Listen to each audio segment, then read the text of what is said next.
নমস্কার, আমি অ্যাস্ট্রোলজার মনীষা শাস্ত্রী বলছি। আমাদের রাশিচক্রে 9টা গ্রহের মধ্যে রবির দশা বিংশোত্তরী মতে চলে হচ্ছে 6 বছর। এবার রবির যে নক্ষত্র আছে সেটা হচ্ছে কৃত্তিকা, উত্তর ফাল্গুনী আর উত্তরাষাঢ়া। রবি যদি কারো রাশিচক্রে, যে কোনো জাতক জাতিকার রাশিচক্রে উচ্চ ক্ষেত্রে থাকে, তারপরেও তুঙ্গি ক্ষেত্রে থাকে বা মূল ত্রিকোণে থাকে, সেখানে কিন্তু বলা যায় যে রবির দশা যখন চলে সেই সময় কিন্তু সেই সব জাতক জাতিকারা অনেক দিক থেকেই সুফল পান।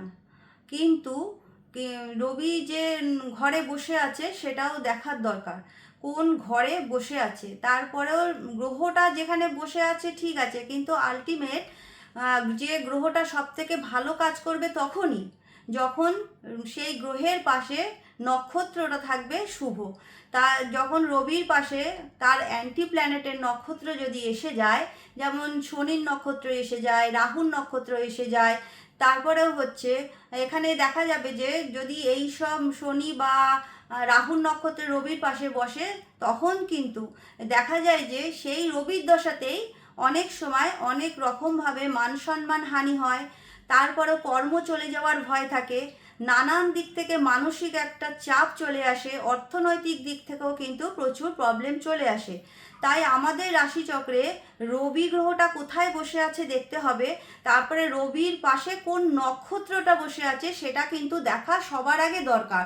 কারণ সেই নক্ষত্রটা যদি আমাদের রাশিচক্রে লগ্ন, পঞ্চম, নবম, দশম, একাদশ পতিদের সাথে শুভ সম্পর্ক করে, তবেই কিন্তু সেই রবির দশায় ভালো ফল পাওয়া যায়। অনেক ক্ষেত্রে আমি এমন দেখেছি যে ধনু লগ্নের নবম ঘর রবির ঘর, সেখানেই রবি বসে আছে। সেই রবির দশাতেও আমি দেখেছি সেখানে কিন্তু সেই সব জাতক জাতিকা অনেকের ক্ষেত্রে ভালো ফল পায়নি, কারণ সেই রবিটা সেখানে রয়েছে কেতুর নক্ষত্রে, মানে মঘা নক্ষত্রে। সুতরাং সেই মঘা নক্ষত্রে থাকার ফলে কি হয়েছে, কেতুটাও সেই রাশিচক্রে ভালো জায়গায় বসেছিল না। তার ফলে হয়েছে কি, সেই সময় রবির দশাতেও কিন্তু সে জায়গায় চাকরি করছিল, চাকরির থেকে হঠাৎ করেই তার ছাঁটাই হয়ে যায়, মানে কোনো রকমভাবে সেই রবির দশাতে সে ভালো ফল পায়নি। তাহলে সবার আগে দেখতে হবে যে গ্রহ যে পজিশনেই বসুক না কেন, অনেক সময় বলা হয় যে ষষ্ঠ অষ্টম দ্বাদশ, ষষ্ঠ অষ্টম দ্বাদশেও ভালো ফল করে যদি তার নক্ষত্রটা ভালো থাকে। নক্ষত্র ভালো থাকলে কিন্তু অবশ্যই সেই গ্রহ ভালো ফল দেবে সেই দশায়।